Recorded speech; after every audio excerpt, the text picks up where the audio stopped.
In Geneva, in November 2025, a vintage Patek Philippe at public auction became one of the most expensive watches ever. That was how valuable people believed that watch is, and in this video, we'll talk about 10 watches enthusiasts regard as valuable. But these 10 watches are not just valuable.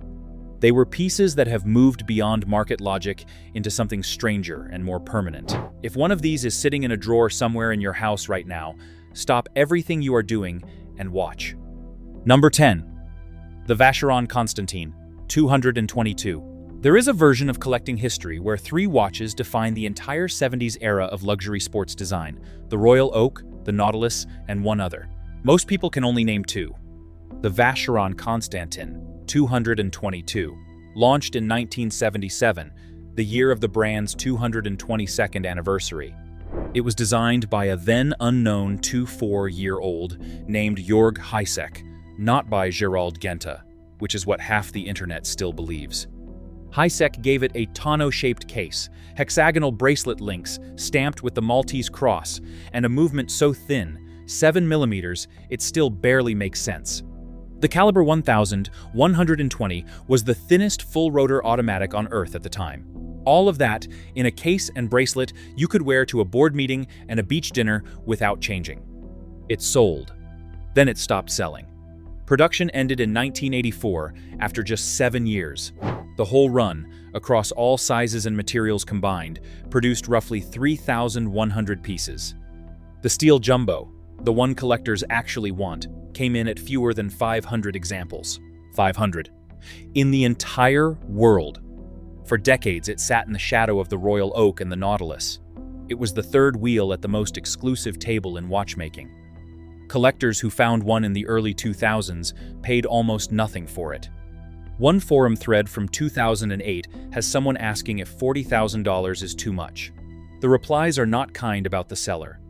Then, 2022 happened. Vacheron reissued the 222 inches yellow gold. Then, in January 2025, for the brand's 270th anniversary, they reissued it in steel. Suddenly, the original was everywhere. Not the watch itself, just the conversation about it. The kind of conversation that happens when people realize something was right there all along.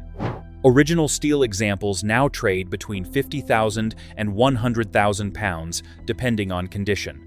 Clean, unpolished ones with the original bracelet intact sit at the top of that range and stay there. A watch that people passed over for 30 years suddenly feels like the most obvious thing in the world to want. That is the thing about the 222. It was not undervalued because it was mediocre. It was undervalued because the 2 watches beside it were so loud. Step out of that shadow for a moment, and the 222 is extraordinary. It is rarer than either of its famous siblings in the original steel configuration, and just as technically considered, there is also a second layer this reissue made visible. When Vacheron released the Steel Historics 222 inches January 2025 at $32,000, the waiting lists filled immediately. The reissue is beautiful, but the people who bought it know what they bought: a well-made contemporary piece. The people who already owned an original understand the distance between those two things. The reissue does not compete with the vintage, it advertises it. Somewhere tonight there is a collector staring at a steel 222 he bought for almost nothing in 2005. He has not decided whether to let it go. The smart call is obvious. The 222 was forgotten history. The next watch never got the chance to be forgotten. It was always too important. Number 9. Philippe Dufour. 206 watches. That is the total. That is everything Philippe Dufour made of the simplicity across 12 years. About 120 went to Japan. Collectors there understood what they had before most of the Western market caught on. Which means the global supply of pieces that might actually surface, might come up at auction, might appear in a private sale, is already thinned before you start counting. Here is what makes this specific entry different from everything else on this list. The supply is physically capped by the life of a single man. There is no factory, no production team, no succession plan. Philippe Dufour works in an atelier in the Vallée de Joux, and every component of every simplicity he has ever made has passed through his hands. The finishing alone takes longer per watch than most large brands spend on an entire product line. He has cited 15 pieces per year as the rough pace during the main production run. Some years, it was less. He stopped taking new commissions. He is in his late 70s. That is the timeline. What makes the simplicity unusual as a Grail watch is the thing it refuses to do.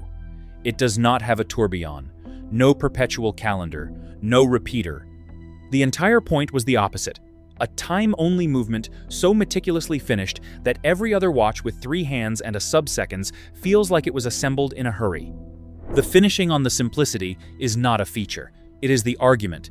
Every other watchmaking brand, given decades of industrialization, could not reproduce it without starting over from scratch.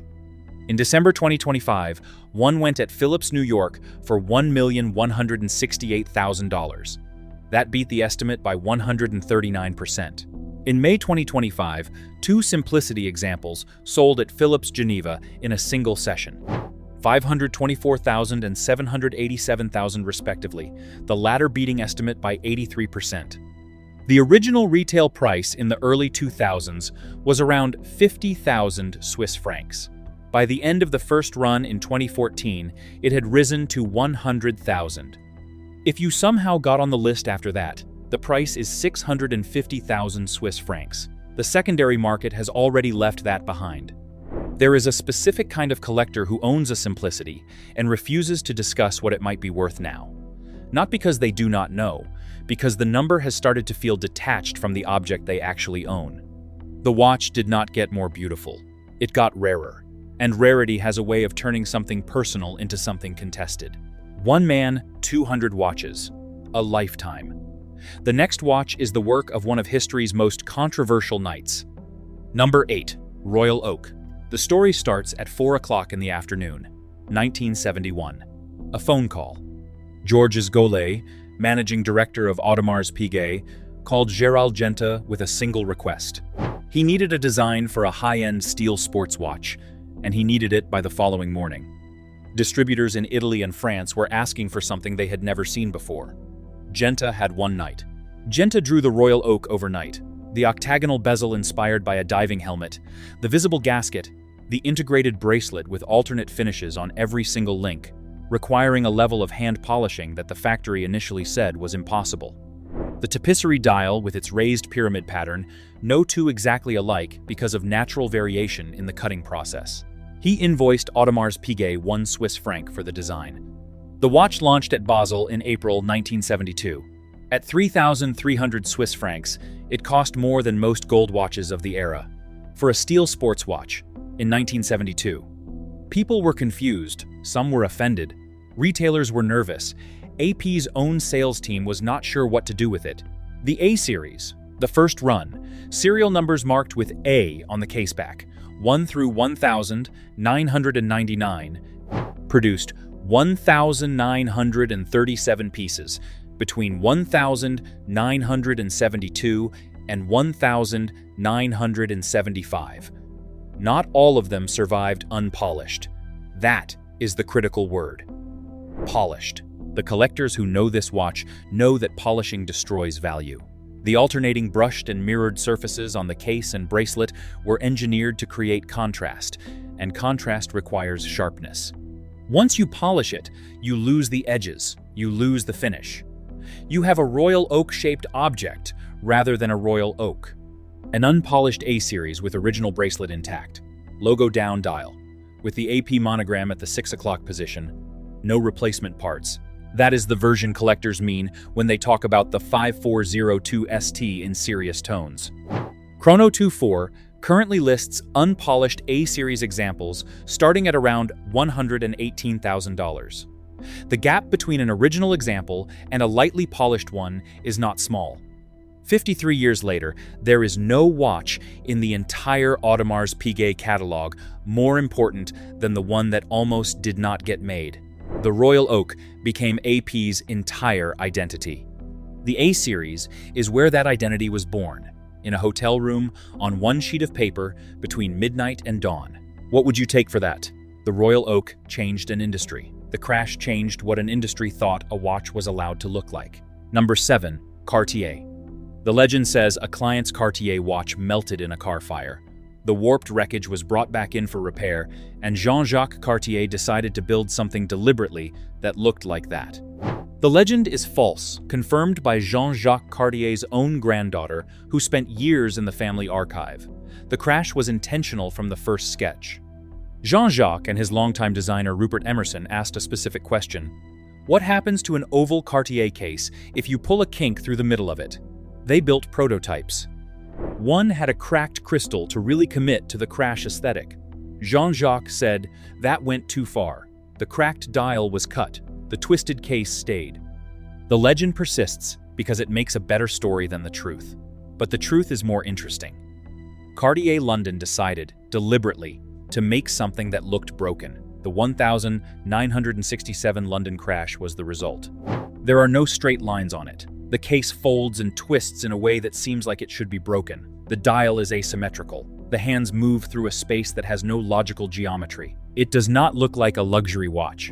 It looks like something that happened to a luxury watch. Surrealists had been doing this to objects for 40 years in art, taking familiar things and distorting them just enough to make them disturbing. The crash did it to a wristwatch. The London originals, made by hand at the Cartier London workshop under Jean-Jacques' direction, are a completely different object from the modern crash production pieces. The modern crash is a hype piece, a reference that resurfaces every few years with a new dial color and a long waiting list. It is a fashion accessory built around a heritage story. The 1967 original is the heritage story. Art galleries have started buying them, not watch collectors, galleries. There is a meaningful overlap between the market for significant surrealist objects and the market for the original London crash. Sotheby's Hong Kong had an original estimated at $400,000 to $800,000 in April 2026. These pieces do not follow auction trend lines. They respond to a completely different kind of buyer. The collector who sells a London original thinking they are making a watch decision is making the wrong kind of decision. This is not a watch transaction. It is closer to selling a Dali print, 3 years before the retrospective at the Pompidou. Art disguised as a watch. The next entry is a watch that disguised itself as physics. Number 6. Chronomètre à résonance. In 1665, a Dutch mathematician named Christian Huygens noticed something strange about 2 pendulum clocks hanging on the same wall. They were set to different times. Within an hour, they synchronized. He did not fully understand why. He called it an odd kind of sympathy. 3.5 centuries later, François-Paul Journe made a wristwatch out of that phenomenon. The Chronomètre à résonance launched in 2000. It contains 2 independent escapements, 2 complete gear trains, 2 balance wheels, mounted close enough together that they naturally synchronize. The inaccuracies of one cancel out the inaccuracies of the other. The watch keeps better time because of the conversation happening inside it. Journe was not the first person to build a resonance clock. He was the first person to make it work as a commercial wristwatch. The early brass movement versions, produced only until 2004, when Journe switched to 18-karat gold movements, are the ones that matter most to serious collectors. Roughly 2,000 brass examples were produced across all Journe references in those years. The resonance is among the most sought after of all of them. In December 2025, one sold at Sotheby's for $762,000. A platinum example from the same era sold in Hong Kong in October 2025 for the equivalent of roughly $650,000. The market for early Journe has been one of the most consistent performers in serious watch collecting for years. The brass movement is not a footnote, it is the argument. It says, this was built when the brand had nothing to fall back on, except the idea.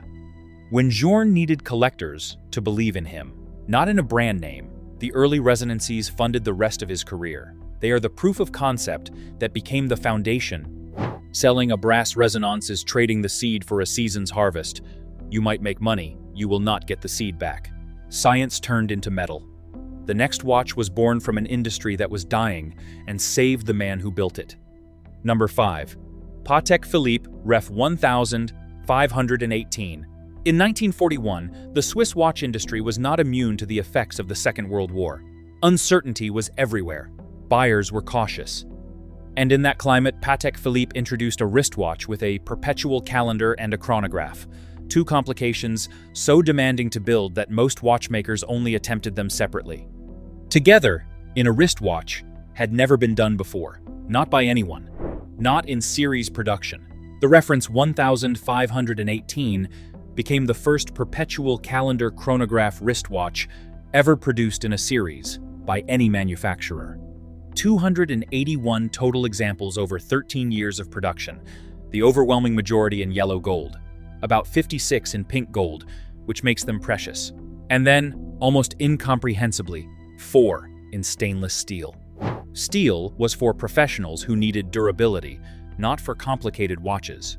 When someone ordered a 1,518 inches steel, it was understood to be an unusual request. The archive records show 3 steel examples delivered to Budapest in February 1944. Picture what Budapest looked like in February 1944. Allied bombardments, Soviet troops moving west, the population in basements, and someone, somewhere, was taking delivery of a steel Patek Philippe perpetual calendar chronograph. The story of who ordered those watches and why has never been fully told. Auction house consultant Oral Bax spent years researching the provenance and still called it speculation. That mystery is part of the watch. In November 2025, one of the 4 known steel 1518s sold at Philips Geneva for $17.6 million, the highest price ever paid for a vintage Patek Philippe at a for-profit auction. This came within $200,000 of the Paul Newman Daytona's 2017 record of $17.8 million, which at the time seemed untouchable. The 1,518 almost caught it. The market noticed. The other 3 examples remain in private collections. They rarely surface. The Patek Philippe Museum in Geneva does not own one. It is one of the few significant Patek references not represented in the most important collection of the brand's own output. Think about what that means. The people who know this watch best, who document it and study it, they do not have one. Patek Philippe made something so important that even Patek Philippe couldn't get one back. The next watch is how that legacy continued. Number 4. Patek Philippe, reference 2499. The 1518 was the beginning. Patek needed a replacement that could carry that standard forward. The reference 2499 ran from 1950 to 1985, 35 years. 4 distinct series, 349 total pieces. It is the backbone of vintage Patek investment collecting. But here is what most coverage misses about the 2499. It was not just a technical successor. It was a philosophical statement about how a watch should age. The first series came with a round push piece. The second series introduced rectangular pushers.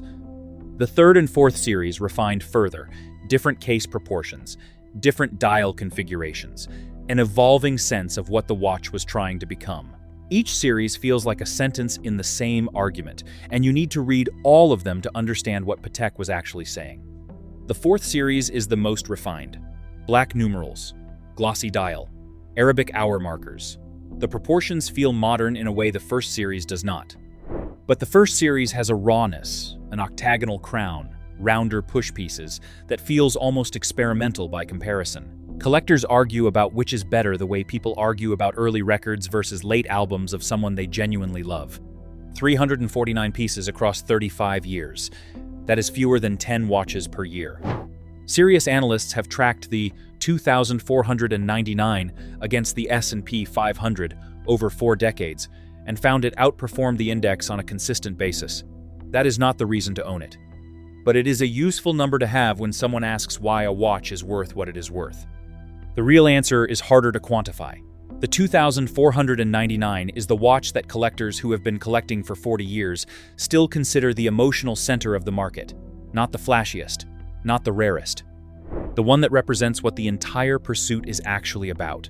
Buying correctly, holding with conviction, understanding that the object in your hand is irreplaceable. Selling a 2,499 does not feel like a transaction. It feels like a conclusion. 2 Pateks, 1 lineage, both impossible to replace. The next watch chose a completely different path to immortality. Before we move on to the next part, let me tell you this. Most people don't realize this, but buying a watch the wrong way can cost you thousands, and you won't even notice it until it's too late. You walk into a store or browse online, and everything looks the same, but behind the scenes, there's a system. Prices aren't always fair, availability is controlled, and one bad decision can leave you overpaying for something that doesn't even hold its value. That's why I created a complete free insider guide to buying watches. Inside, you'll find the best watches to buy, the watches to avoid, and how to choose a watch that actually fits your style and budget long term. The goal is simple. I'll help you stop guessing and start buying smart. You'll find the free guide in the pinned comment and description. Now, let's move on to the next part. Number 3. Rolex Cosmograph Daytona, reference 6239. The Rolex Cosmograph Daytona, reference 6239. The Panda Dial. The Art Deco font. The exotic dial configuration that Rolex never advertised, never officially named, and for years did not fully document. In October 2017, Paul Newman's personal 6239 sold at Phillips for $17.8 million. That is still the most expensive Rolex ever sold at public auction. It probably will not fall for a long time. The market for Paul Newman Daytona variants has had a correction since 2021. The watch collecting boom during the pandemic pushed prices for almost everything into territory that could not hold. Exotic dial 6239S went from expensive to stratospheric, then settled back to merely extraordinary. That correction is real. What did not change is the position.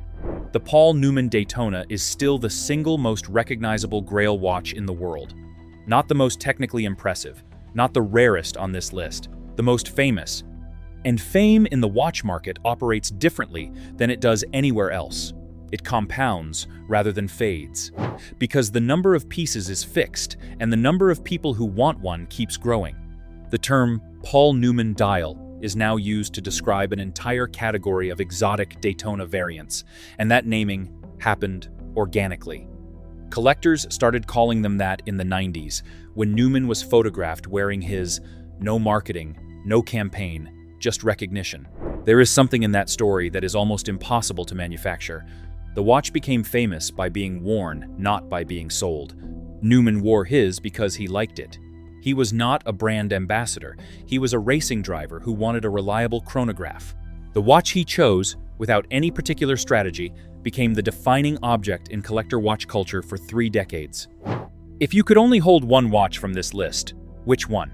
If you are holding one and thinking about the market correction, you are thinking about the wrong thing. The most famous wristwatch in the world. The next watch is the one that predates it, the piece from which all of this descended.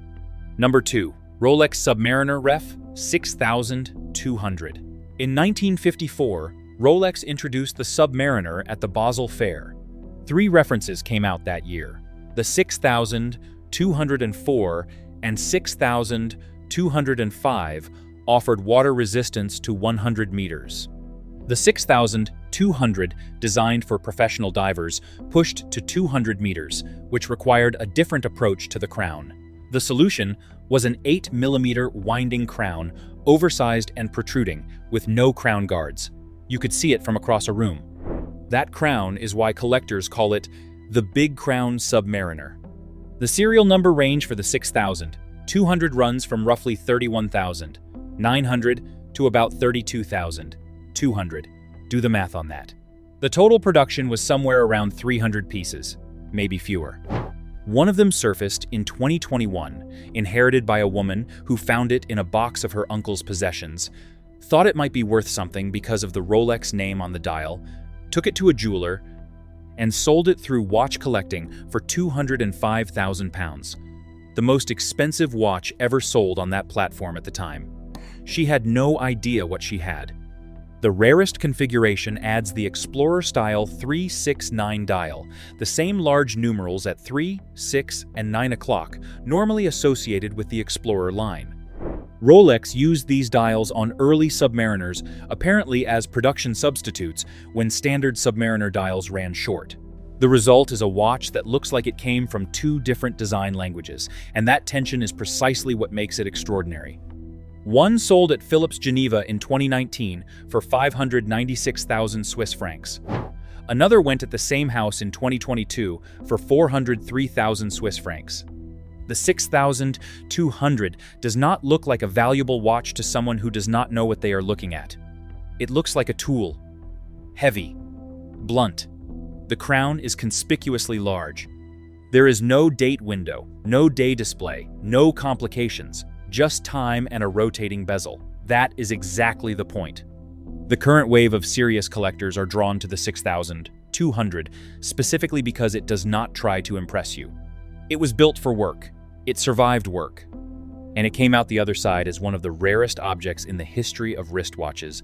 300 copies of a moment when Rolex was still figuring out what a Submariner was supposed to be. The man who found one at a garage sale in the late 90s for $300 still talks about it. Not about the money, about the silence when he turned it over and saw the caseback markings. 300 copies of the most important dive watch ever made. And then there is the one at number 1. There is no other way to say this. It is simply the most important wristwatch you can hold in your hands. Number 1. Patek Philippe reference 1518. 4. That is the number. 4 stainless steel Patek Philippe reference. 1518s are publicly known to exist in the entire world. The Patek Philippe Museum in Geneva does not have one. That is how rare this watch is. The institution dedicated to preserving this brand's history could not secure an example of its most important reference in its rarest material. The story of where these 4 watches came from is one of the strangest in horology. 3 were made at the end of 1943 and delivered to Budapest in February 1944, delivered to a dealer named Joseph Lang. Budapest in February 1944. Soviet troops moving west, Allied bombardments, the city in a state of collapse. Someone was taking delivery of 2 stainless steel perpetual calendar chronographs in the middle of that. The working theory is that Lang ordered them for customers who wanted to compress wealth into the smallest possible form. Hard assets, portable, valuable, recognizable to anyone who understood fine watchmaking. A watch you could carry across a border. The 4th example was made in 1948. Speculation has placed it as a personal commission for the last king of Iraq, Faisal II. It cannot be confirmed. But the idea that the world's rarest watch might have been ordered by a king who would be dead within 10 years adds to the weight of the object. In the early 80s, the first of these steel 1518s surfaced on 47th Street in New York for $4,000 or $5,000. The dealer who found it was offered it and lost it to someone who put up cash faster. He spent years thinking about that. In November 2016, one sold at Philips Geneva for 11 million Swiss francs. The most expensive Patek Philippe ever sold at auction, and the first wristwatch to cross the 8-figure threshold publicly. It returned to Philips in November 2025 and sold for 14.2 million Swiss francs, $17.6 million. The highest price ever paid for a vintage Patek Philippe at a for-profit auction. There is a detail about this watch that rarely gets mentioned. When it was examined before the 2025 sale, an internet analyst posted a claim the day before the auction that the enamel on the dial had been modified. Philips maintained the watch's authenticity. The market agreed. 14 bidders, 5 telephone lines, sold in under 10 minutes. The collector who owned it before 2025 had held it since its rediscovery in the 90s. For roughly 30 years, he owned one of 4. Then he sold. He got $17.6 million. And somewhere, tonight, the 3 other owners of steel reference 1518s are not selling. You cannot make more of these. You cannot commission a 5th. The Patek archives are closed. The steel was never ordered in volume. The craftsmen who built these in 1943 are gone. The dealer who took delivery in a city under bombardment is gone. The king who may have owned one is gone. What remains are 4 objects, each one moving between private hands roughly once per generation. If you have spent any time standing in front of a dealer's case trying to figure out the difference between a watch that holds value and one that creates it, that confusion is real and it has a cost. The guide in the pinned comment is the shortcut I wish I'd had earlier. It maps the market in plain language without the forum noise. Help this video reach other enthusiasts. Like it and subscribe to this channel for more.